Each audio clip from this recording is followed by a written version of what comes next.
everyone watching, listening. Good morning from North Carolina, and welcome back to the Free Radical Podcast, episode number 7.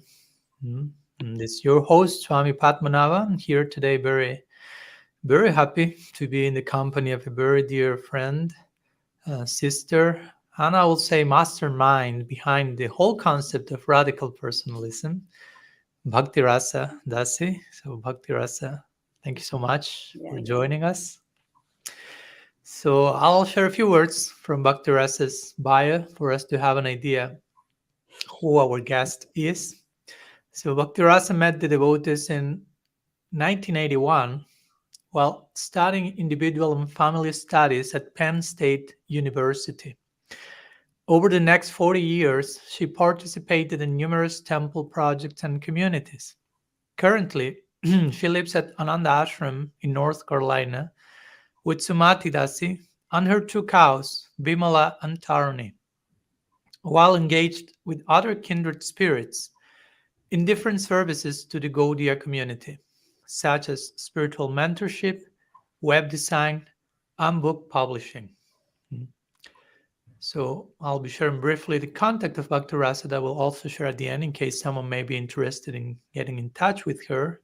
So for those who are only hearing, listening, the mail is bhaktirasa.scs@gmail.com.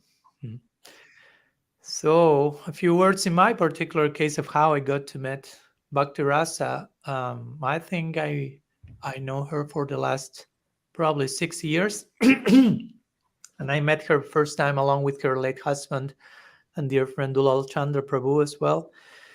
Well, in time, the connection, the relationship unfolded by Krishna's arrangement in a very unique directions, everything very naturally, organically, especially, I will say, during the last year or so. And also, of course, she has been very instrumental in helping me, not only with my first book that was published last year, but very especially with this second book, Radical Personalism. And to be honest, the very term radical personalism, although in time I got to know that other devotees were also using it without me knowing that, the very term radical personalism came to my awareness by Bhaktirasa, who one day dared to call me a radical personalist, a term that I don't think I deserve, but I feel tempted to honor that. No, I really feel committed to live up to the implications of that, to the point of ending up writing a whole book about that. So anyhow, Bhaktirasa, to begin with, I don't know if you would like to share with us a few words of what radical personalism means to you. Sure. Of course, my definition keeps changing and evolving, and I hope it continues to get deeper. And it is interesting. I didn't know of the term outside of, prior to needing a term to describe you in something that I was doing. It's not that it was something in my psyche. It's just that I couldn't find any other words really that could embody the way you walk in the world. So it's kind of like that to me. It is the way we walk in the world, the way we flesh out our potential to love, really. And it's about being as fully present as we can be with each other, with ourselves, and in kind of our love journey, in the evolution of love. So that's what it's meaning to me now, fleshing out that the actualized embodiment of our spiritual capacity to love. Wow, thank you so much, and I appreciate I appreciate that you began. What's that sound? I have no idea. Okay, it's over, but there was a very interesting sound there. Yeah. Uh, so I appreciate that you began your description of it, like saying, okay, the definition is constantly changing, which is again a very crucial implication of what radical personalism is actually about. No, it's not one, because people tend to ask, okay, what's radical personalism? Give me the definition, and kind of, so we put it in a box and we already know what it is. But by Mhm. its very nature and definition is something you cannot define forever in one single way, but it's in constant unfolding. So thank you for that. And today's topic in connection to this, as you will see, since Bhaktirasa has talked about ever evolving patterns and being present and fleshing out the implications of being alive to begin with, what to speak of being a Gaudiya Vaishnava. So the title of today's podcast is Upgrading Our Traditions Past in the Present Moment. And we concluded with Bhaktirasa on this title and on this direction, since, well, we've shared many hours, probably hundreds, talking with her, different conversation, different topics, but specifically about this particular topic, and regarding the unique commitment that every generation, not only this particular generation, nor the past, nor the future, but every generation has the commitment, receives the commitment of honoring uh, our past legacy by upgrading that legacy, appreciating the legacy by upgrading it, by fleshing it out, and Mhm. taking it to a whole new level. So, as usual, since this podcast is a further ongoing unfolding of what I wrote in my book, Radical Personalism, we are basing our sessions on different sections from the second part of the book, the manifesto in itself, which includes different radicals. So the radical corresponding to today's topic will be radical presence. So I will read that section for you, and we'll start to unfold that in a few minutes. So for those who have the printed edition, that's in page 80. So radical presence says like this. Present day Gaudiya Vaishnavism is often misrepresented by the fantasy of traditionalism, an entrapment that ensues from using the glories of the past as an attempt to resist present change. This toxic nostalgia and over-attachment to ancient templates prevents us from properly tuning into the ethics of modernity and its challenges, and it promotes an arthritic sense of dismissal and spiritual obesity, where one's intelligence is no longer required in the here and now, since everything has apparently already been sorted out by our past heroes. To overcome this threatening tendency, we need to be courageous and dare to embrace our contemporary trials by thinking for ourselves and honoring our legacy with boldness, creativity, and vigor. We call this radical presence. Mhm. So that's the section of the book that we will be trying to explore today. And it's in connection to this section that the title for today's podcast came, Upgrading Our Traditions Past in the Present Moment. So, Dr. Russ, any initial thoughts you may like to share with us to begin with, to kickstart? Yeah, there is so much in what you just read. Um, Yeah. what, but the first thing that comes to mind is we've heard so many times this phrase time, place, and circumstance, Mm-hmm. and and how things need to be considered according to time, place, and circumstance. Mm-hmm. And we might become like hear it so often that we don't even think that it's important. Um, but and another side also is that we don't really believe it.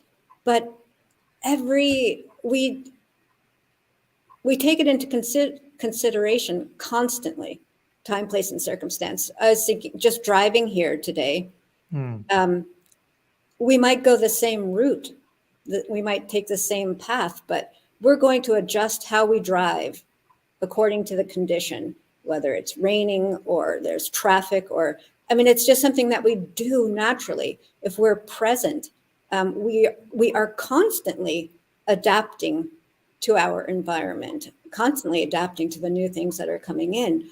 It's totally natural.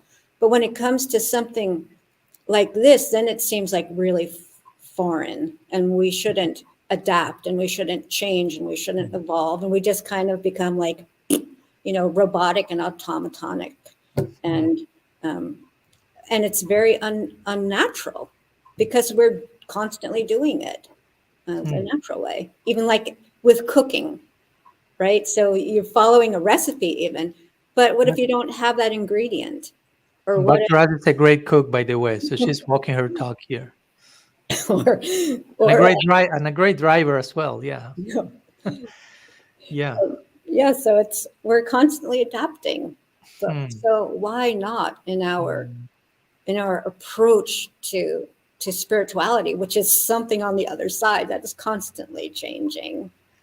Yeah. Wow. That's a great point you made. How much yeah, we actually are embodying something in daily life, but how in connection to the birth thing that we should be embodying that the most, we are embodying that the least.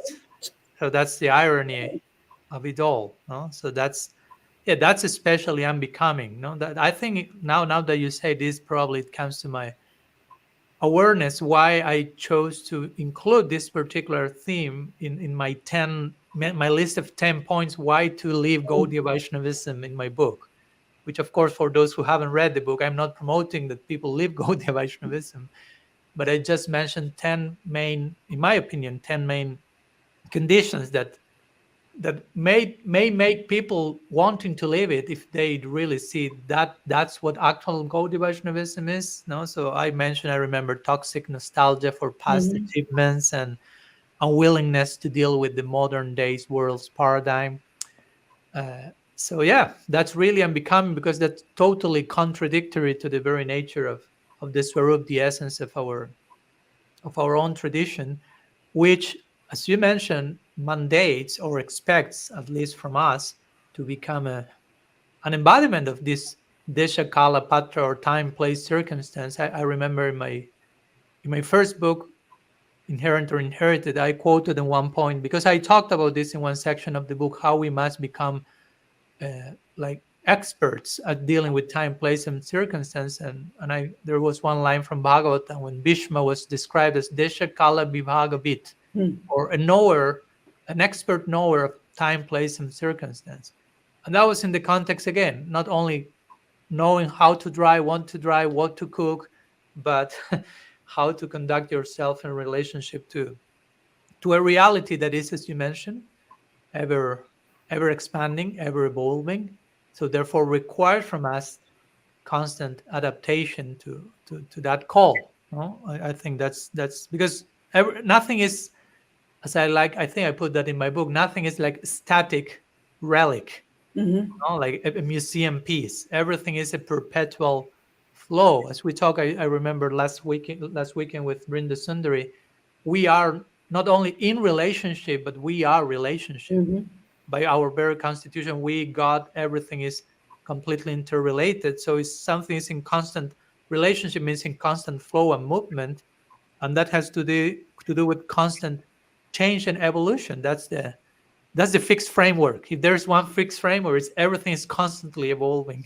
And it's dynamic because it's evolving on many dimensions. We have the absolute is evolving, always Mm, becoming more himself, more themselves, and and then the time in which we ourselves are evolving, and then the our environment is constantly changing. It's mhm, not where we live today, how we live today, with what's available today. It's not what it was 10 years ago, 20 years ago, 30 years ago. So mhm, it's not just like going one dimension is going forward, but you have all of these things constantly evolving. And that's where I think also Brenda Sundari was speaking about the liveness, staying on the live edge. That's the liveness, is that the things in many different dimensions are constantly evolving, and we need to pay it, not just need, but we have the opportunity to pay attention to all of those miraculous things becoming, and along with ourselves, and Yeah. each thing drawing another thing into its own becoming. Not that one thing changes and it doesn't impact the rest, but our environment is changing because we are changing, and we're changing because the environment is changing, and it's Mhm. all like you said, interdependent and Yeah. Yeah. interbecoming. Here now Rasa is asking if we can give examples of what specifically needs and should evolve. Now Rasa, we are warming up here, so we will request from you a little bit of patience, which is one of the main virtues, like waiting while trusting. So we are getting there, but first we are naturally came the topic of trying to make the point, the case for the need for change and for the need of evolving. Now, how that's a pattern of reality. Because if we don't get that clear, that's the very, like Prabhupada will say. Now you have all these zeros, so many zeros is the same as 1 0. If you put the one before, all the zeros acquire value. So the same way, if we don't get the point that everything by nature is in constant movement and evolution, we won't feel the need of changing anything. So I will say to point at which are the things that need to be changed, and we will. It's one part of the equation, but probably at this, in my opinion, at this particular current stage of our tradition, maybe it may not even be the main one. Probably the main one is to take some time to really process, ruminate on, and digest about how the nature of reality is constant change and evolution, and how we are expected to feed that. No, as I was talking yesterday with one Franciscan non-theologian that invited me to her podcast, and I was sharing with her how the very root of the word Brahman, which is a word for God, for the absolute in our tradition, comes from the dhatu, or the Sanskrit root brimhati, which means to evolve and to expand. So that's God. That's the reality of God. He's in constant evolution. So naturally, whatever is connected to him, which is everything, will have that same pattern. No, in Darwinian terms, it will be, he will say, the survival of the fittest, which doesn't mean survival of the strongest or the most powerful or the one at the top of a hierarchical pyramid, but it's the survival, the survival of those who have the greatest capacity for adaptation Mm-hmm. and change. Mm-hmm. And having the capacity means that you have the willingness for that already. So how much we have the willingness to change, to evolve. And we'll have a whole separate podcast also on this topic with this particular person that invited me yesterday. So I don't want to go the whole podcast today on that, but I think it's important to remain open to this direction. In Latin, they will say mutatis mutandis, which means that those things that can be changed should be changed. Mm. Or in other words, other way of putting, those realities that are already changing should be acknowledged as such. Mm-hmm. So our lack of acknowledgement implies our lack of awareness, and our lack of awareness implies that we will conduct ourselves with those lackings on our back. So you can imagine the end result, the end fruit of that. Yeah, and it's kind of like if you want to talk about interfaith and topics like that, you can't really discuss that until you understand the absolute nature of God, and the non-difference of him, before we can appreciate any kind of interfaith dialogue. So in the same way, it's hard to really appreciate the present moment and what that holds there without understanding the foundational evolution that underscores Mm, the present. mm. Yeah, yeah. Interfaith dialogue, another separate podcast, hopefully on its way. Probably next month we'll have a lot of that. So not to make Namrasa suffer so much, let's touch upon some of the details of what may need or should evolve. Um, Something that comes to my mind to begin with, and again, this is not only pointing to Gaudiya Vaishnavism, although it's pointing to Gaudiya Vaishnavism as well, but to any other traditions which generally share the similar shortcomings. Something that comes to mind to begin with, because of course there is not one single thing, but one of those will be sometimes we are quite biased in how we present our tradition and conceive other traditions. Uh, I think our tradition should be humble enough to acknowledge its historical downsides, Mhm. mm, and not only talked about the upsides of our traditions and only the downsides of other traditions, so to say. uh, we should be open to hear the wrongs of our past, as we were talking with Deva Madhava some time ago in our podcast. Probably the duty of our generation or of some generation sometimes is to grieve about certain things that have been done in the past. No, like I can think, I don't know. I'm sorry for this example. Is I'm not comparing Gaudiya Vaishnavism to that, but Nazi Germany. So all these things happen in the Holocaust, and I can imagine that probably the duty of the immediate next generation coming after that is to grieve upon such a horrible chapter of their country, so to say, or history, not only related to Germans, but related to what us human beings can do in our worst shadowy moments, so to say. So sometimes, again, my point is probably we may need to be more honest and more sincere about our downsides as a tradition, as practitioners. Don't feel the urgency or the need to whitewash, as I mentioned in my book, to sanitize our history, but actually, and I'm not trying again to portray everything in ideal way, over expected way. Everyone is a hero, everyone is perfect. Like we were talking a few times, sometimes this need to every guru is a need to see that every guru is an eternally liberated person who comes from Golok Vrindavan. Why the need of making everyone that perfect? Or I don't know. I comes to my mind in this connection. Bhaktivinoda Thakur's alpha biography, Swalikita Jivani, where he narrates his life with full honesty, and he mentions some things that he did before converting to Gaudiya Vaishnavism that somehow may relativize the absolute position some may have of him. And that alpha biography in many Gaudiya circles is not allowed to be read Hmm. because you are not allowed to see those sides. You only have to have a very over idealized Idealistic. situation, which creates over expectation. Mhm. And I recall, yeah, Prabhupada will say, if you are overestimated, glorification is another form of blasphemy. So we may be blaspheming our own tradition in the name of praising it. Yeah, no, I'd like to reflect just a little bit about what you were saying about the next generation, which is your generation, might need to take time to grieve. Mm, And that does really seem significant, Maharaj, because if the grieving isn't done properly, then then the opportunity for bypassing is even greater. Because what else are you going to do?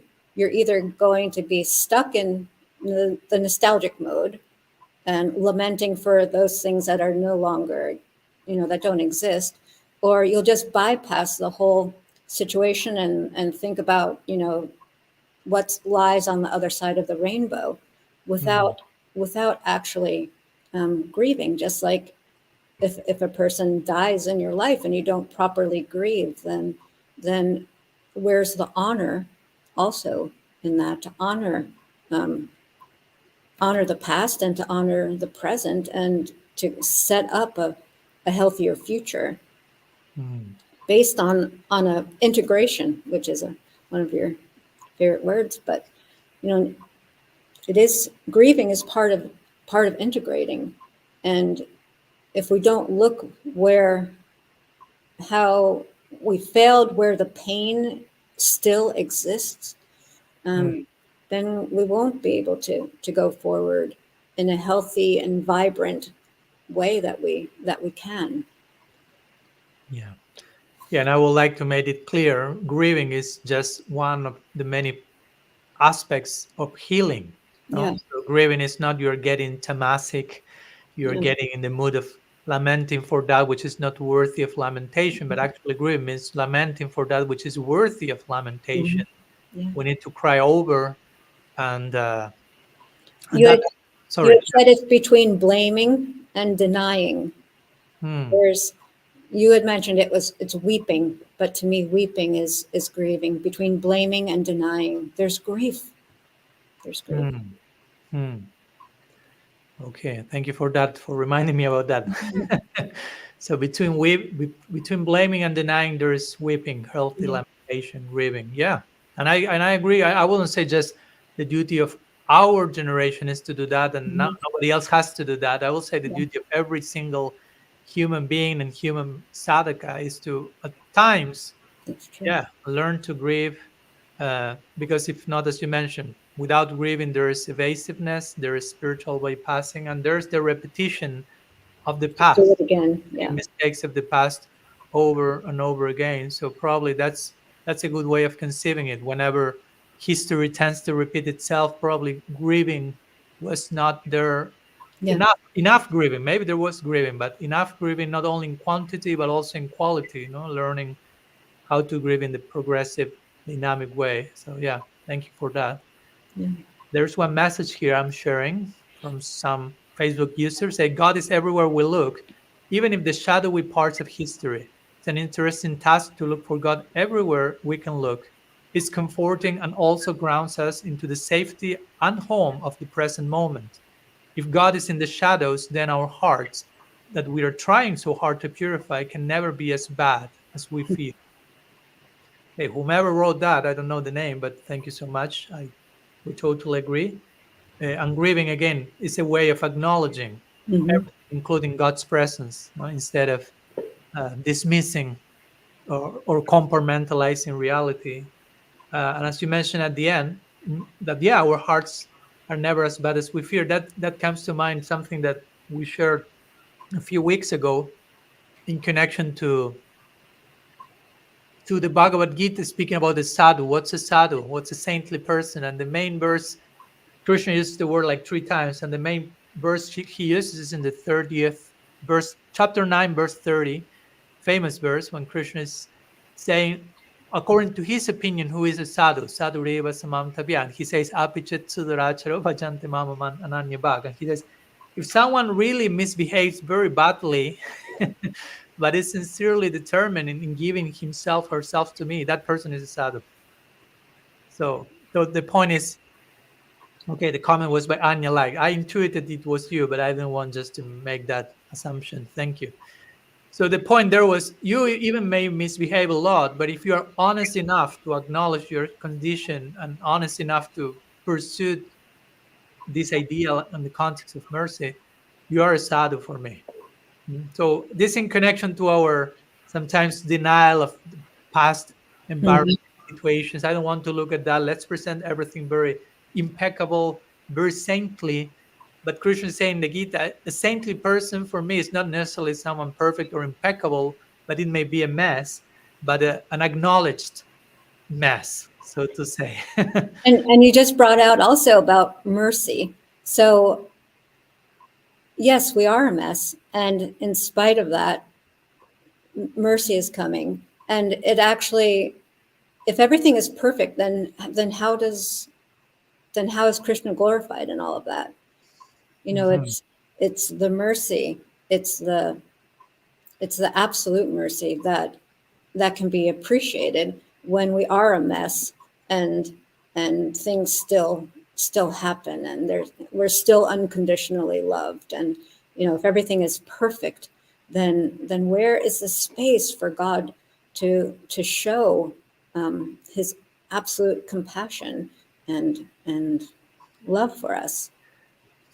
Yeah, and that comes, what you say, just say, makes me think like probably one of the many unconscious reasons for us to whitewash our history as Gaudias, and again, this happens in any other tradition, is our lack of realization of this principle of unconditional mercy.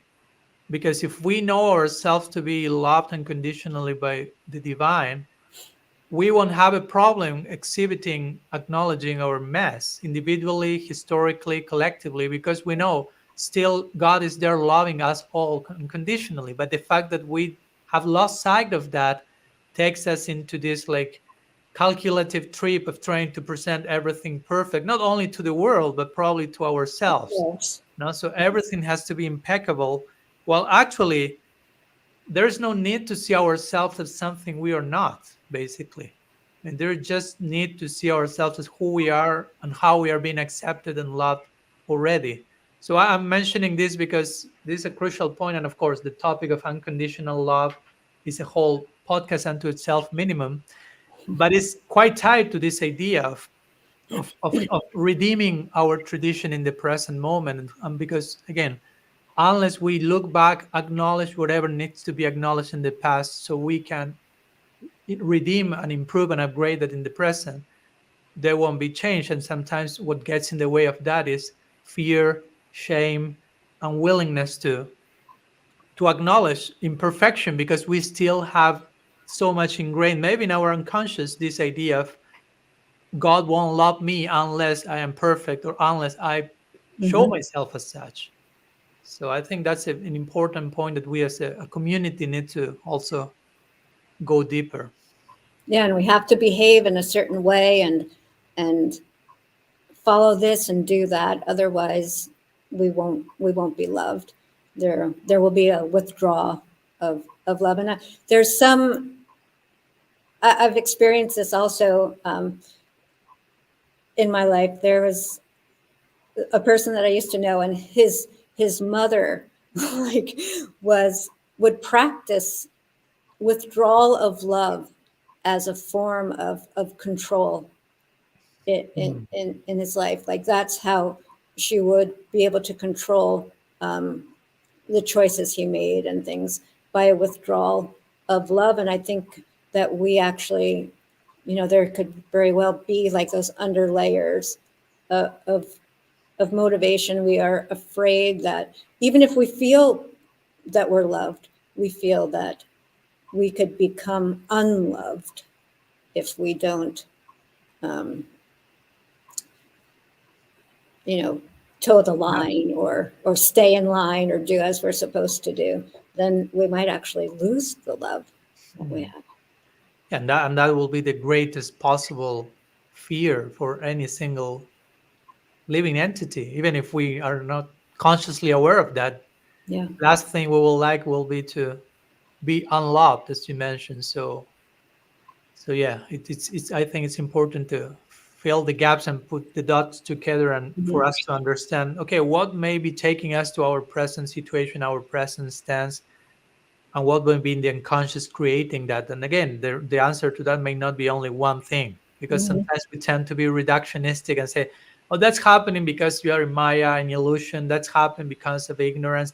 And probably all that is true, but how much we need to flesh out these definitions in order to understand who we are, where we should be. And I think that's a an important part of our duty in connection to today's title, how to upgrade our traditions past in the present moment. We need to flesh out terminology. We need, Mhm. we need to become aware of the implications of the words we are using presently. And probably part of that awareness implies becoming aware of the need for new words to define our present situation, to define the world situation, or at least to redefine those very words we are already using, because sometimes we may enter into autopilot in resorting to the Gaudiya glossary. And for us, every word already has a very fixed meaning. And that's very problematic because words and language craft our experience, Yeah. shape who we are. So I think that's an important point that maybe we can share some words on that, the Yeah, importance I think that's huge. of That language. Yeah. yeah, that is that it's vital. It's vital. And I know that I have reconceived so many concepts um, since through the radical personalism book and experience and what we went through over the last year, and actually starting a year ago when you gave an amazing japa retreat, and just even simple, I mean, like the basic things like holy name and approaching the holy name, you know, for 38 years or whatever, it's, you know, these terms, they just get, I'll use the word whitewashed. It's kind of whitewashed with our own immature conceptions. And it's not to demonize. We can't be any other way but immature when we are immature. But to reconceive them and look at them again and what they actually mean now that we have a bit more understanding and more maturity.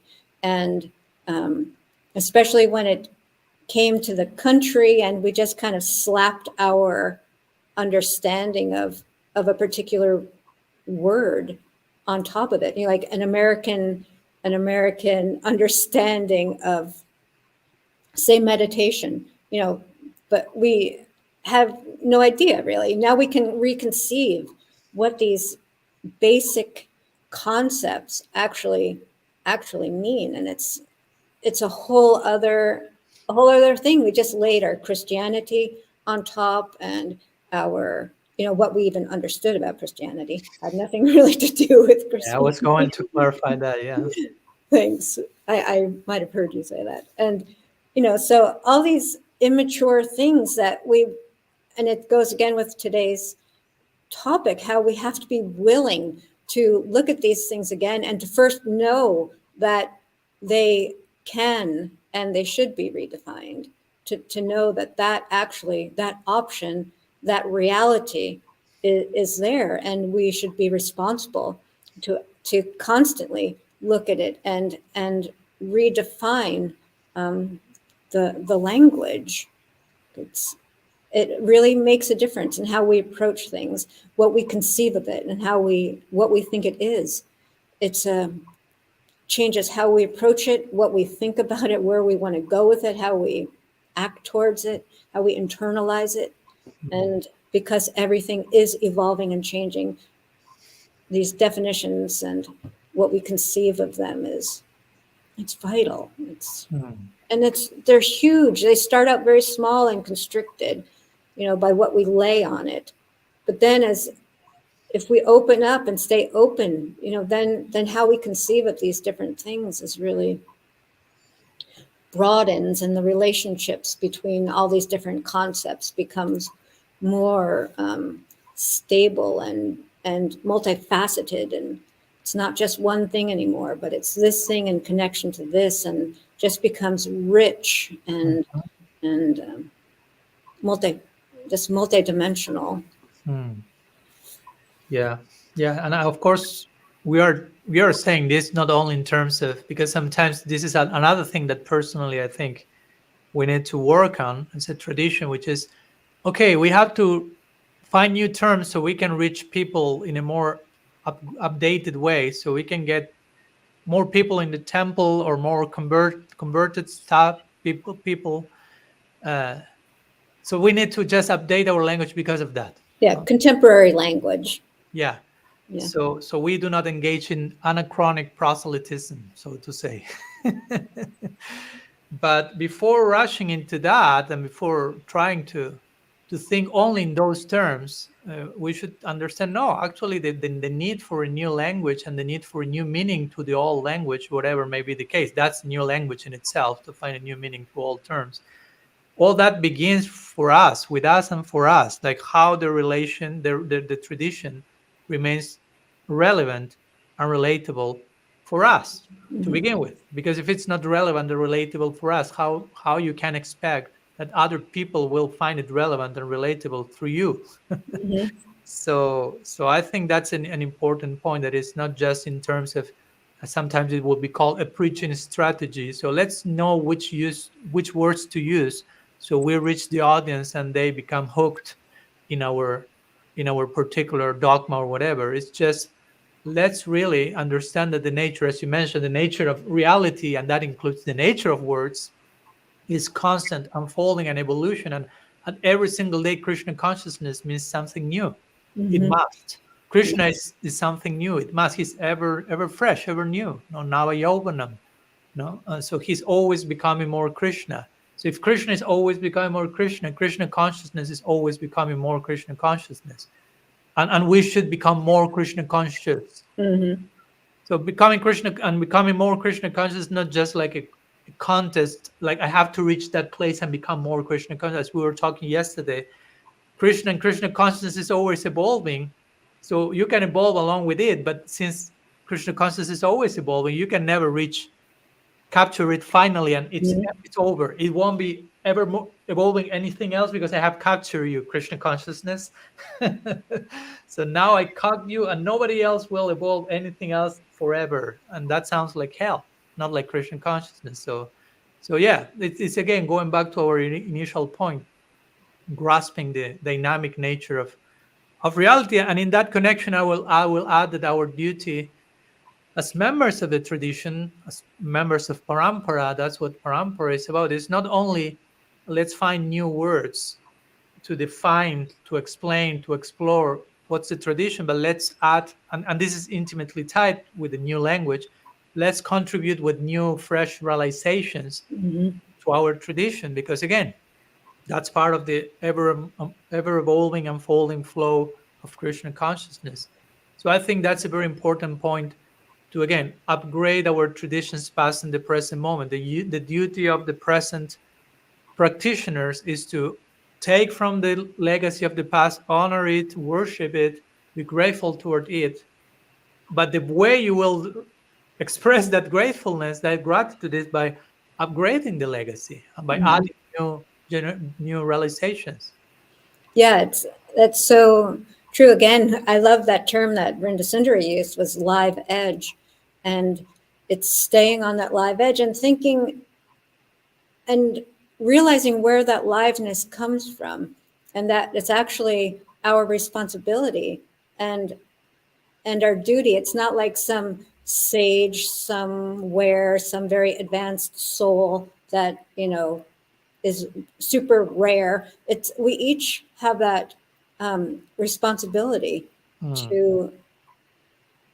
to go deeper and deeper and to keep it alive and to stay on that live edge.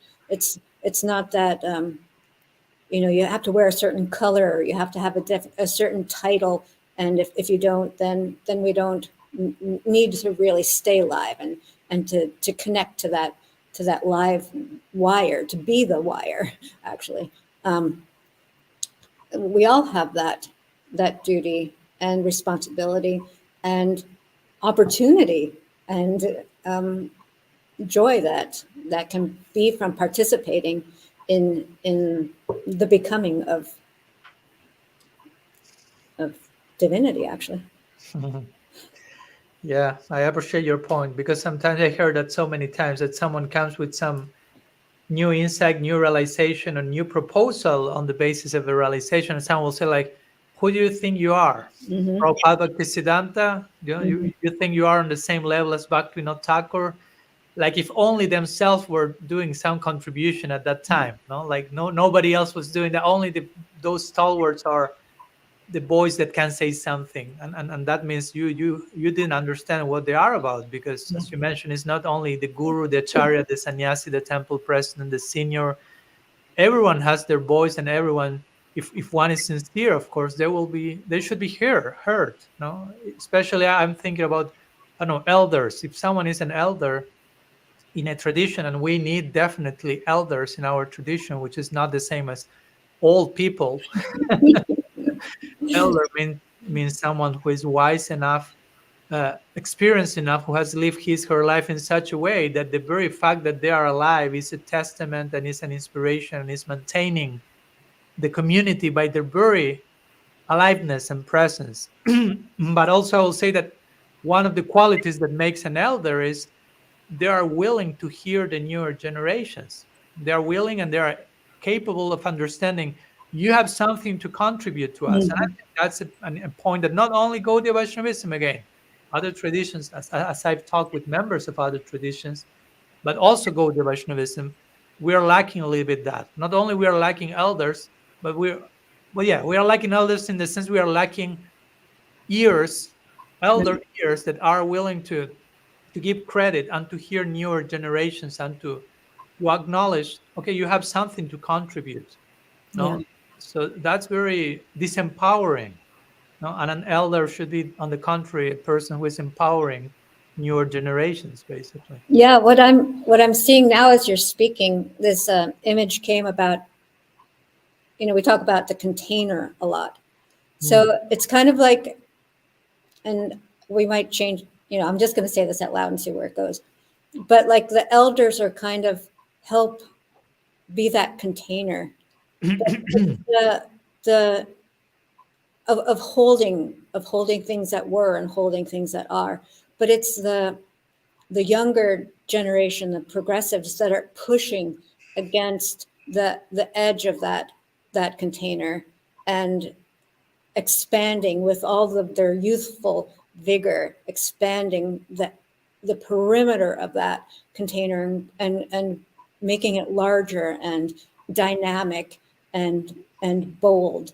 So the the elders can kind of guide and support and be that loving kind of embrace as the youth, as the progressive younger generations push up against that Mhm. and bring it more into richness and more into presence, kind of bringing the future into the present as Yeah, the elders kind of hold that in place. yeah, yeah. Because by contrast, if you don't have that, and sorry for me to go to the negative version of it, but sometimes that reaches us better. Mhm. That if we just get stuck into old formulas and just try to copy paste reality, so to say, that doesn't become magic. That No, becomes completely stagnant dead. and unmystical. Yeah. And for me, there is an urge of that. I was hearing the other day an interview between one Christian monk mystic and a generation of millennials Christians, and he will ask them like, what's the main thing you feel coming from elders, so to so-called elders toward you, and they unanimously say that they are not hearing us enough. No, we feel that lack of willingness to hear, to learn. And it's not that, okay, you have to learn from us. We want you to learn from us. Not from that place, but just like, as you mentioned, like a very organic and natural process Yeah. where the elders, in a very exemplary way, let go, trust new generations, and empower them in that way. And they're not clinging to a post or a nostalgic way of doing things forever. That's not very exemplary to the newer ones. Mhm. But on the contrary, it's like embarrassing, I would say. So, and of course, the very pattern of thinking, there's no need to upgrade, there's no need to think in a new way, there's no need to use new terms, add new realization. I will call that insanity, basically. Recalling Albert Einstein's definition of that. I mean, he defined insanity doing the same thing over and over again while expecting different results. So many of these people that are not willing, and I'm not pointing at anyone, I'm just pointing to a template which in potential all of us can fall into, just in case. Uh, so the idea is that sometimes we want things to remain the same, the song remains the same, but at the same time we feel the need of, we demand some changes, some improvements, while at the same time trying to continue exporting the same pattern. So Mhm. that's, technically speaking, that's the definition of madness, Yeah. insanity. And we want the type of madness as our goal, the madness of divine love. But that madness won't come through that other madness. On the Yeah. contrary, the first madness will get in the way of our desired divine insanity, which has a lot to do with allowing things to be different and not being Mhm. terrified about that. Yeah, terrified about that because it ties in with what you were saying, about nostalgia and becoming so addicted to it. Mm, I think a lot of the addiction, it could be tied to our unwillingness to change. If we think everything was so beautiful in the past, let's just try to hold on to that as much as possible. mhm. Um, Try to recreate the past. And so we don't have to do anything different. We don't have to actually change and transform and become. We can just be what we were. Hmm. So I'm kind of wondering if that's part of our unwillingness. Um, I mean, part of our nostalgia to what was is our unwillingness to look with fresh eyes and to know that we will have to change. Yeah. And as you mentioned, not even is acknowledging that we have to change, but acknowledging that there is change. Yeah, true. Yeah, Some, in one sense, it's not so much even you have to change. You have to acknowledge that there is already change in everything. yeah, exactly. And I agree with your point. There, this unwillingness to acknowledge again, not even this unwillingness to change, but to Yeah. acknowledge that there is change as the very template Hmm. of reality, has a lot to do with, yeah, with fear of letting go, with this illusory, like false sense of control, when we think Hmm. we are in control, and whenever we allow change to happen, we are no longer in control. Well, actually, we are not in control to begin with. Yeah. And this is so ingrained subconsciously as conditioned beings. That's part of our work. But I appreciate your expression, addicted to nostalgia. That can be like the title for a movie or something. And I recall when talking with Richard Rohr, he will tell us, maybe you recall when we were with him in New Mexico, he will mention that all of us are addicts. I mean, someone may think, no, I don't take heroin. I follow the four regs strictly. I do not indulge in intoxication. So I'm not an addict. And he'll say, if there's one addiction that all of us embrace unanimously, it's addiction to our own thoughts, no, to our own opinions, addiction Hmm. to certain ways of seeing reality. We are addicted to our own particular way of seeing everything. And nostalgia is one of those. Nostalgia is one of those patterns with we just, and that's technically speaking tamaguna. That's technically speaking not the most enlightened modality of being, but just an insistence upon something that is no longer what it is, and therefore a denial of what is. So Yeah. that's an important point for me. This nostalgia creates this pattern of denial, and many times religious denial. And by Yeah. religious denial, I mean denial in the name of religion, using religion to deny reality and to insist upon an outdated pattern that no longer is. Yeah. And oh, like you mentioned about control, it's using religion to control our lives and our environment and other people. And Mhm. that is like antithetical to spiritual life and to Mhm. sacredness. Is, I mean, Oh, trying yeah. to use the religion to control. It's Hmm. wow. It's an abomination. Yeah, I mean, to use, as you mentioned, that I will say, and that's why, but that's one of the most comprehensive way of evasiveness. Yeah. I mean, that if you analyze history, again, it's not only about Gaudiya Vaishnavism. You go through history, the worst things have been done in the name of religion, because again, religion was used as a tool for bypassing an evasiveness and justifying whatever, because of denial of what needs to take place, and instead trying to impose a forced pattern or idea on how reality should look like, which again has all to do with keeping control. Reality should look like this, and therefore you have, I don't know, again, Nazi Germany or the Crusades or the Holy Inquisition. Hmm. Hmm. So many crusades and inquisitions that we still engage on a daily basis. Yeah, and you can see how, I mean, why it is that religion is used. It's so to our core.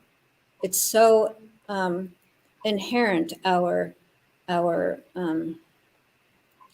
because you could use something else, but they don't. It's religion that's used throughout history because love from divine, our relationship with divinity, perhaps in some traditions it would be like the otherworldliness. All of eternity is riding on our participation in religion. So of course we're going to do whatever it takes to Hmm. um, keep that alive, to keep that hope for ourselves, because it's all of eternity from here on out. So you know I've experienced this also. It's like if you don't belong, if you don't fit in, then you actually, your chances of going back to Godhead are forget it. So if you hold that model of it, in a way, it's meritocracy, but still it speaks of something that's deep, our desire to love and to be loved and to have that intimate relationship with God. So if some people, if some group of people have the power to hand that out, kind of, then they really can control a lot Yeah. of people. Yeah, and I think part of the duty of our generation, and again, not only our generation, will be to, well, we to realize we allow other peoples to have that power on us. Yeah, I mean, it's we who give them the power in one yeah. sense, because if you take the proper stance, you won't be overpowered by those narratives, Hmm. by those prospects, by those systems of alienation, so to say, in which you are even alienated for eternity, as you mentioned. Hmm. Nobody wants that. So you freak out and do whatever is necessary to belong, to fit in, because the prospect of eternal non belonging and eternal being outcast in connection to love, that's like enough to terrify ourselves for eternity. So, Hmm. and all this is happening unconsciously. That's Yeah. the main thing. So it's important that we bring this unconscious uh, dynamics into the conscious realm, so we realize, oh my gosh, I've been conducting myself because of this particular pattern, unconscious pattern, for the last decades, lifetimes. Not to go to to kill ourselves because of that, but to celebrate. Okay, now this is coming to the spotlight. I'm becoming aware of that, and I can choose not Yeah. to be Freedom of overpowered by this. Not so much overpowered by those who officially share the narrative. It's not about blaming other people, but just the particular notion, the particular idea. Probably those people are convinced of that, and that's why they are promoting those narratives. So at the yeah. end of the day, it's about us choosing. I do not belong to that. I do not identify with that narrative. I choose And you to don't be. have to. I don't have to. I don't have to be disempowered. There's Hmm. no need to allow myself to be disempowered by others, to cheat myself into believing whatever in this connection. So yeah, I agree, and that's a responsibility. Again, that's a personal responsibility. I choose Hmm. not to buy into those narratives and not to be disempowered. It's not about playing the victim and blaming others. It's Yeah. I have a big responsibility to become aware of that. I can't help but think of Viktor Frankl when you're speaking about that. He could have bought in. He could have. He could have sided with the guards. He could have turned against his own people. But he didn't buy into the whole narrative that was being presented. And Mm. um, yeah, and he had a very different experience from it.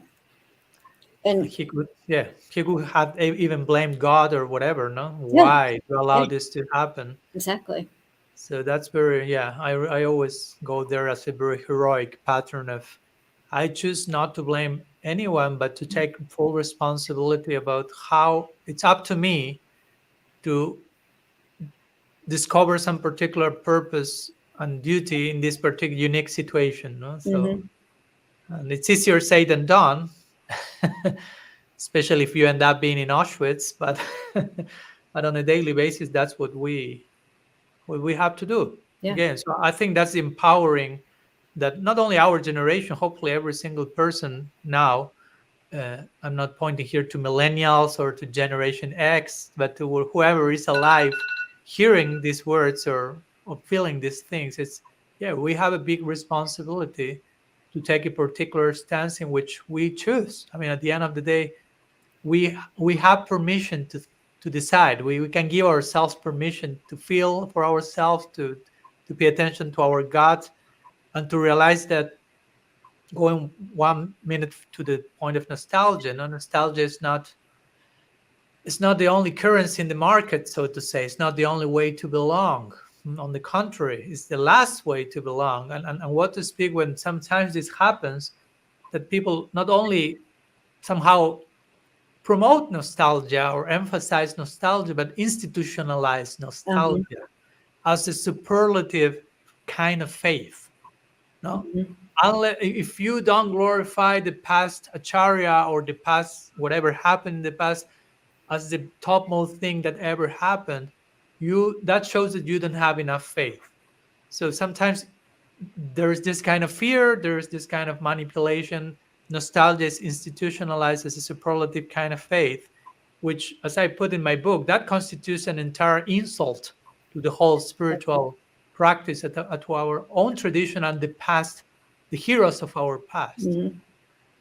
Yeah, because it kills it. There's no, where's the vine? Where's the creeper? Where's it supposed to creep if we just keep turning backwards? There's no development, there's no growth. Where, how can bhakti spread herself and develop if we just keep pruning, like you use the example of the bonsai, if we keep pruning and cutting back, that's nostalgia. That's Mm, keeping it small. That's going backwards. Let's cut off the new growth. You can't have that here. Cut off the new growth. And that is, I don't know why I thought of this word twice today, but that's like an abomination. mm. It's so contrary. And the we as go in the name of Gaudiya Vaishnavism trim the creeper. I mean, yuck. Yeah, It's Mahaprabhu gave the very Mahaprabhu gave the analogy of the creeper, and he mentioned we are supposed to water the creeper and to trim the weeds that grow around it in the name of the creeper, which is what we are talking here.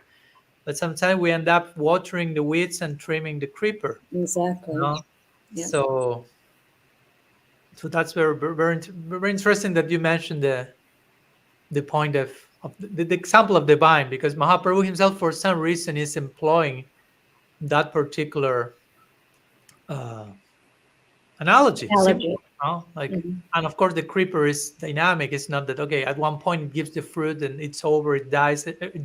A Yeah. creeper is always giving fruits over and over again. But again, yes, you invoke the idea of bonsai, Gaudiya Vaishnavism. We, in the name of taking care of the plant, we are actually keeping it smaller and smaller, or shaping it according to Mhm. our own uh, Exactly. personal sense of aesthetics. Now, I Yeah. want the tree to look like that because I like it, but you are Mhm. constantly suffocating its growth. Yeah. Mm. So I think that's important also, because sometimes as I mentioned in the book Radical Personalism, whatever nourished us at some other point may suffocate us. And it's not that we are insulting the past by acknowledging that. It's just how things We're growing is move. actually what it means. Yeah, it's an occasion of celebration. Yeah. We are growing, so therefore what inspired my faith on day one may choke my faith on day 108, so to say. But I'm not denying that day one. Actually, if I am on day 108, it's because of day one. So I'm acknowledging day one, I'm acknowledging that function, I'm praising it, but because of that, I'm moving forward, so to say. Yeah. All the 107 days that preceded the 108th day, they're all there, Yeah, all necessary, yeah, every step. yeah. They are not rejected, they are integrated as part of a new Yeah. equation, of a new expression of it. Yeah. But again, we don't need to reject that, but we don't need to go back to them Hmm. as if there are no further possibility of further numbers, so to say. Yeah. That's the importance and the beauty of integration, because it's not rejection. Hmm. We aren't denying, we're actually incorporating all of those beautiful moments that have shaped us to this point. It's not a rejection, which Exactly. is what some people, how they could choose to see it. If you Mhm. don't honor the acharyas in this way, then you're rejecting. No, actually, it's an honoring. It's a glorifying them, because of the growth that we are experiencing. It's built on all of that and bringing all of that forward. It's Mhm. not disconnected Yeah. from it. It's all Yeah. because of it. And that's the very spirit of parampara, because sometimes some people may think, oh, Srila Prabhupada say that to refer to a particular institution. Of course, in other institutions, they may say, Srila Bhaktisiddhanta Saraswati say that, Jesus Christ say this, whatever. But the real question is not so much to go back to my example, what Srila Prabhupada said, but what he will be saying now. Mm-hmm. And not only that, but to get to the point of, okay, whatever he will be saying now, we are supposed to be saying it. That means parampara. Yeah. We are supposed to represent the voice of the past in Right. the present moment. So that's our commitment. I mean, and I can only uh, enter into that place by being properly wired, connected to that voice from the past, properly appreciating that, properly honoring that, in a way that I will be empowered, I'll align with that voice. So whatever needs to be said in the present will be said through me Exactly. by the grace of those past heroes in service to them. Yeah, exactly. And that, again, that ties back with what we were saying at the beginning is the past, the circumstances that we're experiencing now. It's our responsibility to hear actually what was being said, not just the words, but consider it in that time. What did that mean? What did he mean by that to those particular people? And to upgrade our understanding of that into this time, to integrate it now into who I am, to who we are. And that's how we honor the past, is to bring it into the present in a way that nourishes and sets up the path for the future. Yeah. Yeah, I always recall there was one devotee in Argentina. I think I shared that a few times. That she told me, that was like 15 years ago, like, Maharaj, I just would like to go back to what I experienced of the first days during Krishna consciousness. Now, basically, what Vishwanath Chakravarti Thakur may call utsahamayi, like the initial enthusiasm. And of course, I appreciated the point, but also I felt I don't want to go there. Not because I hate that I had a traumatic experience myself, not because of that, because I hadn't, but because it was so nice that now it should be nicer because it was so nice. So my way of honoring that experience is by making it better. What's the title of today's podcast? Upgrading the past, not because the past was ugly or bad, but because it can always become better. Because again, as we mentioned at the beginning of the podcast, things can always get better. Things are always changing and evolving. So yeah, I always give the example of the diapers. If I tell my mom, it was so beautiful when you were changing my diapers when I was 3 months old. I'm longing so much. I have so much nostalgia. I would like that to be back again. Let's do it again. So beautiful. And my mom will send me to therapy probably, if she loves me. So she will tell, yeah, it was beautiful, but it will be dysfunctional to try to impose that template in the present situation. Now we are ready for a new relationship. We are ready for a hopefully deeper, more mature way of engaging with each other. And that's the same thing with parampara. I'm not saying that what Prabhupada gave was in diapers. I'm not saying that. I'm just We saying, were, though. of course, hopefully with diapers. Sometimes it's just naked and who knows, wild there. But the point is that the nature of the gift is constantly again evolving. So there's something that Namras is saying that here I would like to share in connection, just to clarify. He's saying, I don't think appreciating nostalgia and allowing proper new growth are mutually exclusive. So I will say again, it all depends how we understand nostalgia.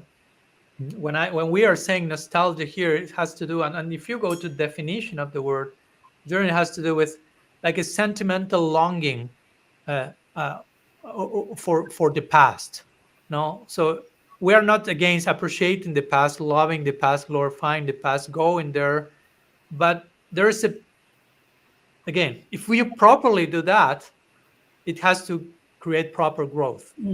So if proper growth is not there, probably a good question is how we are dealing with the past, how we are expressing our appreciation for the past. So that was the main point. We are not against about getting together and let's remember what happened 20 years ago, but also that appreciation, at least in my opinion, has purpose only if we are in a better place now. Yeah. Because if not, we are using that as a evasive mechanism to run away from the present and just over glorify the past, and how beautiful it was, because we are embarrassed to acknowledge that we have not made what we needed to do to be where we are now in the present. So Yeah, I have a memory of an example comes to mind is I used to work at the archives, the Bhaktivedanta archives, and um, we we supplied images, photographs for different projects that people were doing, and so often it would be a contemporary article or a contemporary book or something, but to find, and this was at that time, to find happy devotees, we had to go like far back in the archives and bring out these old nostalgic photos, which I thought were like, this kind of struck me like we have to return to the past to find that happiness, because we haven't actually brought that with us into the present. You know, we want to find things that are happy. Let's go to the past, as opposed to, well, why can't I take contemporary photos now of happy devotees? Where is that? Why is there a difference? So I think sometimes if we are satisfied with the archived photos, then we kind of miss out on what's going on here. And why isn't it like that? Why why don't we have that initial enthusiasm? Every day is a new day. It's initially, this is something new. Why do I not feel that excitement? We want to return to it in the past, but why haven't I brought that with me?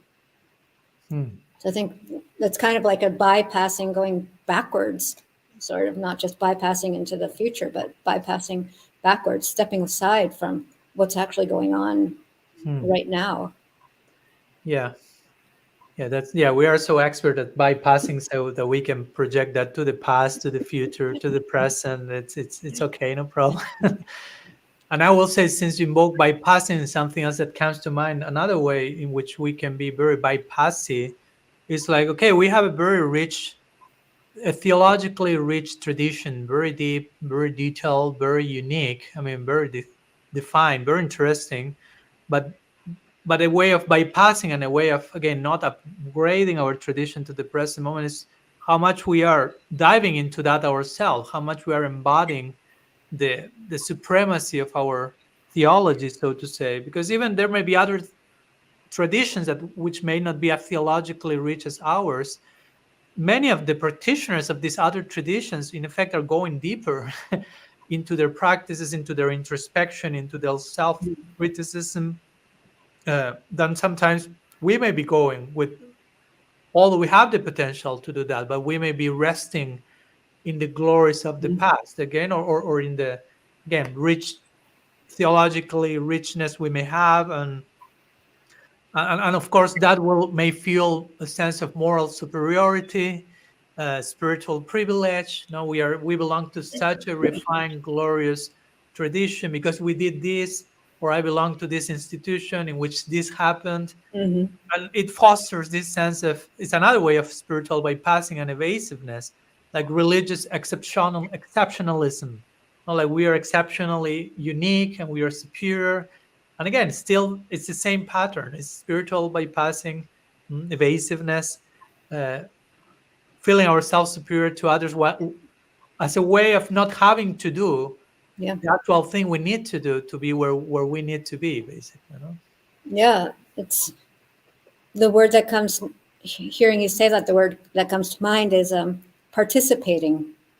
You know, in the present, we kind of forget that we're participants here, and to participate fully and on a deep level.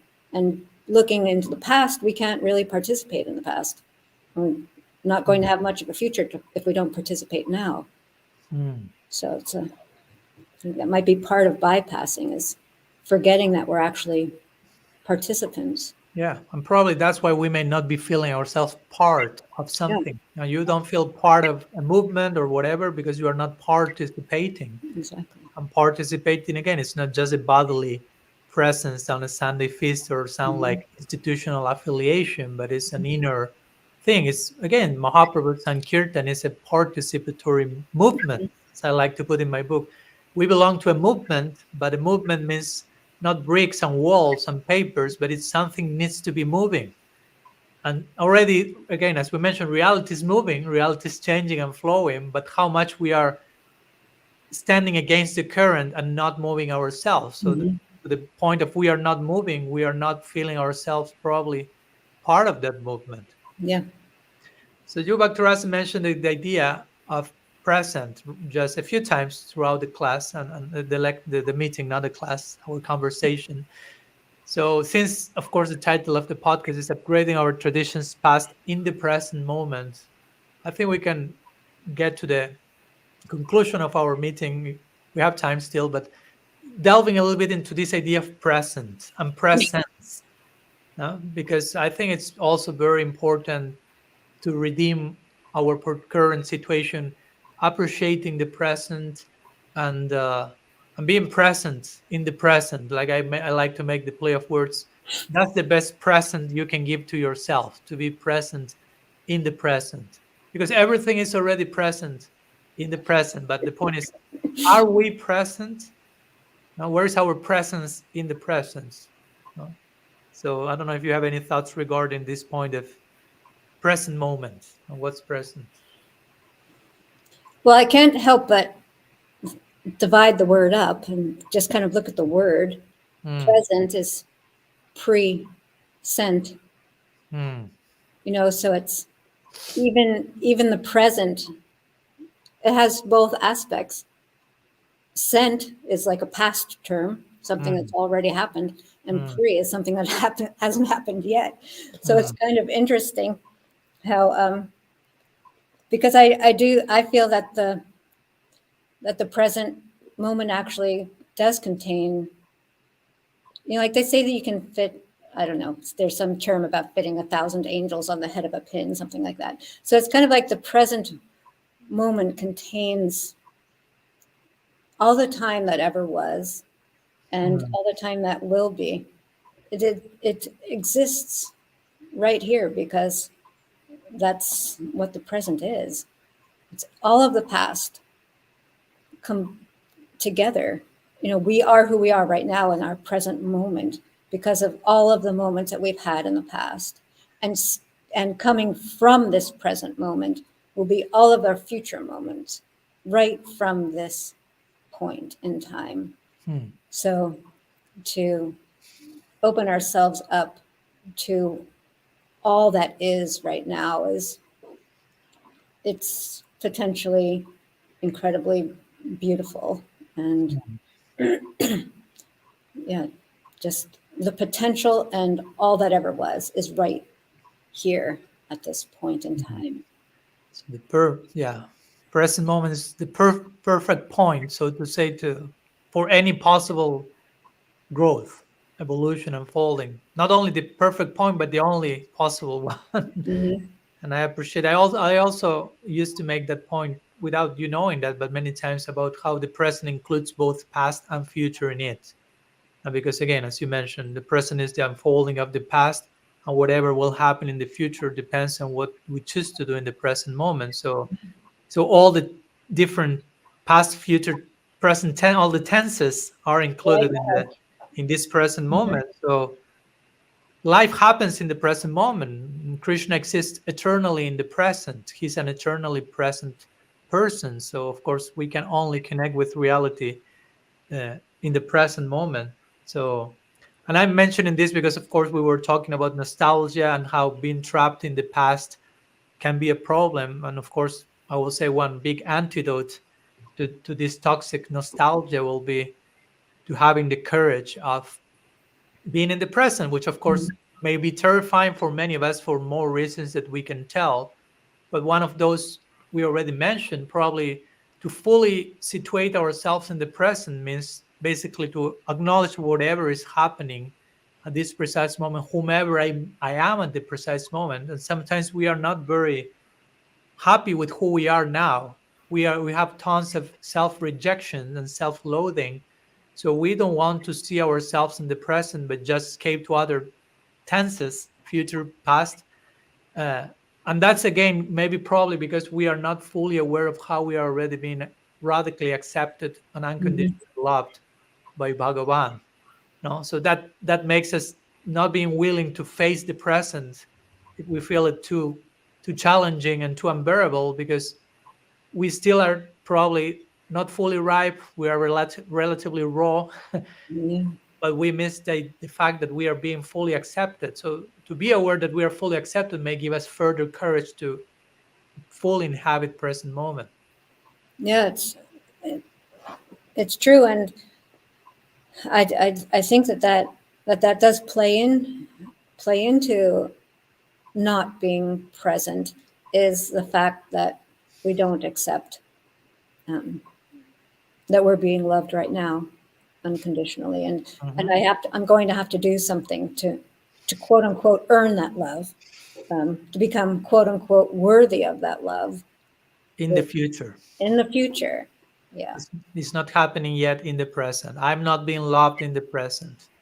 So yeah, that's a complete distortion. Just guys, for you to know, in any tradition, if you feel God doesn't still love me, I'm not being loved, so I have to make myself through and get and earn that at some point and deserve, probably even that distortion may come in the future. We push all that into the future, and that future never happens because it will only happen as much as we begin it Allow it now. to know. Yeah. Here Mirabai is sharing a concept in this connection. I'm thinking about how Lila, or the divine play of God, is going on all the time in the present moment. Krishna isn't nostalgic, just reminiscing or and remembering the good old days.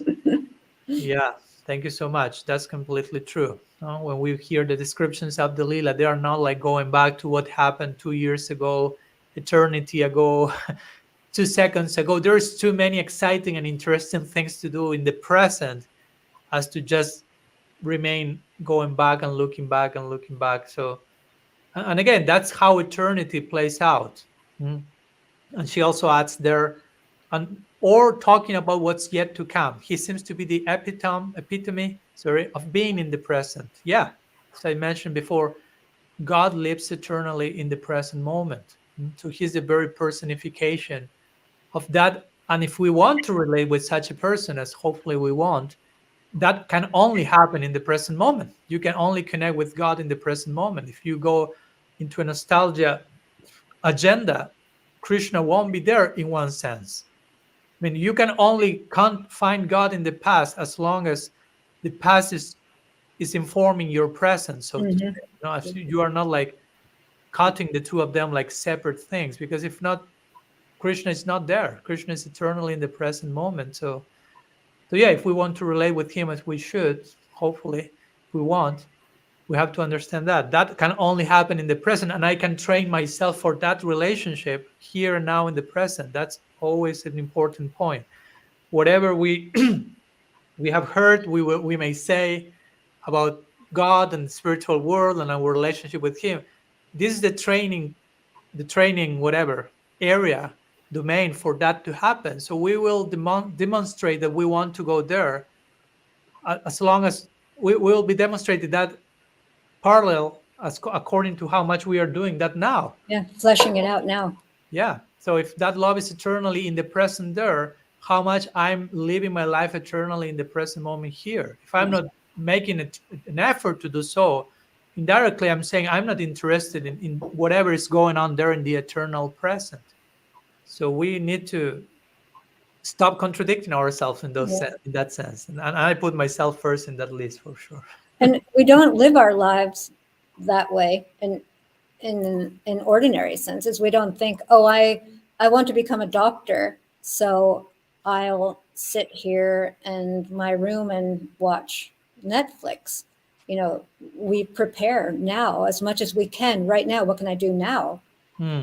to to be that now? And we surround ourselves with people who will, facilitate facilitate that.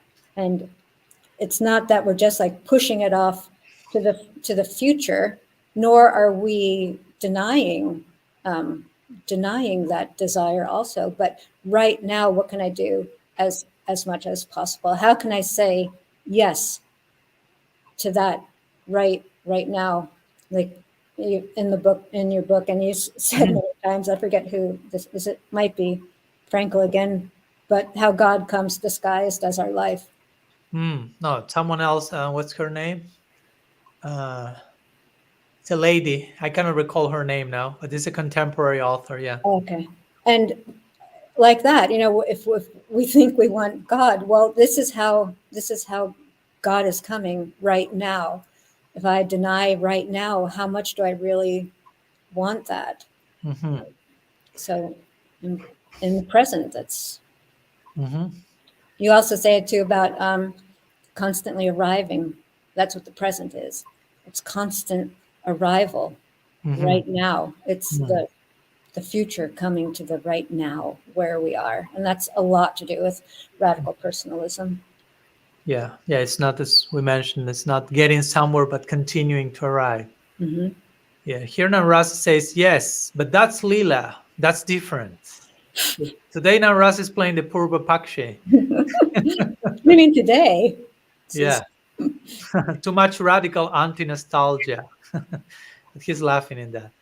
Yeah, I mean, that's Lila, but Lila is the goal to attain, and Lila is something that you start to participate gradually. It's not something entirely different from where we are. Because if not, we create this like dualistic dichotomy, like that's Lila, and that this is something different. And for me, that's a very problem that we create. Okay, God's there in heaven doing Lila, and we are here on conditional life. That's completely different. There's an abyss in between, but the way you reach Lila, the way you enter Lila is right here, right now, by gradually starting to participate in Lila. It's not that you are completely out of that divine play and suddenly you find yourself fully into it. It doesn't happen like that. It's a gradual participation, as we were talking before. And that gradual participation begins here now. And at one point, you will become so enlightened that we hear of these great sages that still are embodied, so to say, in this planet Earth, but internally they are participating in Lila. So I think that's it's very important. And there's not radical anti-nostalgia again. It's I will suggest that also we pay attention why we get triggered by hearing these topics, but I mean, I have nothing against appreciating the past, but again, it has to be a practical appreciation. As long as your appreciation of your past translates into present commitment and proper, realistic prospect into the future, I have nothing against that. Again, as long as we integrate past with present and future, that's okay. I'm just saying the problem with nostalgia and past is when you get stuck in it and when we will lose a sense of present participation and future what to say prospect. And in that connection, I like to conclude with this notion that I also quote in my book of prophets, that our sampradaya is a living school of prophets. And also I'll speak in terms of anticipatory Gaudiya Vaishnavism. Since we talk about the past and the present, let's let's make full circle by touching up on the future a moment. So I think it's very important. The word prophet means someone who speaks for, in the name of, and also because sometimes prophets we relate them with they are making a prophecy. They are how to say in English like foretelling. hmm yeah, They're like foretelling, telling the future, but it's not that they have some like magical a whatever power to crystal see that. ball. As I read something recently that I think Bhaktirasa also shared with me, it's not about foretelling but forth telling. No, like a prophet is actually that actually so attuned to the present that has a proper vision of understanding of how ideally God's will is to unfold into the future. So that person will speak. They are not, in one sense, they are not predicting something with some magic ball in front of them, but actually they are speaking with such a forwardness and commitment and present alignment to truth that people will say, "Oh, a prophet foretold that." Hmm hmm So in that sense, we are all meant to become prophets. It's not just for Shakti's avatar or need to see that descending people, but every member of a sampradaya, parampara, is potentially to be a prophet. That should be our contribution to the lineage. Yeah, and I wonder also, Maharaj, if being able to see patterns, and again, being aware and being able to distill out of a circumstance what is actually going on there, what is the basis of reality in this particular circumstance, and then being able to translate that reality and speak the reality into the current moment that might then seem prophetic, but it's actually, Namra said this might make you feel better, it's actually about going to the past and drawing out those lessons and what was the essence of what was happening there, and then bringing that essence into 3D in this moment. That might be Yeah. part of the prophet. Yeah, I like what you mentioned, that the importance of learning from the past, because appreciating the past is not just glorifying the past, but learning from the past and extracting lessons that are relevant in the present. Because you can say in the past, Kijai, glories to that, that was beautiful, and it was. But learning from the past implies extracting some particular Yeah. content and insight that is necessary at present. So in that sense, again, past is necessary, and that eventually translates into what's the future requirement for that. Yeah. Uh, so yeah, we are meant to be prophets, because I mean, without the word, the voice of a prophet, without a prophetic voice, so to say, any spiritual tradition may end up being just a legitimation of the status quo, so to say. Yeah. No, that's There's it. no live edge. There's no live edge. There's no life. There's no current. No, you have a ring there, Bhaktirasa. Tell us about your ring in connection to the Well, live I live was wire, live edge. You took it out. I was playing with it and I dropped it and it went somewhere. Oh my gosh. Um, oh, here it is. I thought that was a good, I got important it. note to conclude about, all what we are talking about, prophets speaking clearly and powerfully and in Yeah. all time, place, or circumstance. And again, anyhow, a live current. Because you made this point with since I say current, you suggested, remember this idea of naming the podcast "Keeping the Current," Yes. which I mean, I appreciate it, although we didn't just say the name. We maybe not easily grasp, but I want to invoke that idea before going to your ring. This play of words, not current and current. Now, current can be both an adjective as a noun. No, so how to keep our current, our Gaudiya current, no, alive. Yeah. So, live wire, Bhaktirasa's Like ring. that. Let's go there. Yeah. So this morning it came that, like an electric wire, it's covered, it's coated with an insulation. So I was thinking, well, what is that insulation? It's it's our conceptions, and it's our thoughts and our structure, our conceptual framework, and it's also our trauma and things that we coat ourselves with, things that we use to protect ourselves. But what is inside that insulation is the live wire. There's is and that is, if we want to stay live and touch that live wire, we have to go through those different layers of insulation and just get rid of them, really. So I went into a drawer and I found an electric wire and I stripped. It's called stripping. So I stripped the coating off of it and got copper wire to kind of remind myself that, then, and we're not the current, and we're not the message, but we are a participant in all of that. And the more we can strip away the insulation, then the more we can be alive and carry that transmission of divinity into our present moment. Thank you. Beautiful. I really appreciate. Can you give us darshan of your ring that you found just to I showed it confirm? when you were looking somewhere else. There it is. Thank you so much. That's a very embodied way of personifying what we have been trying to talk about today.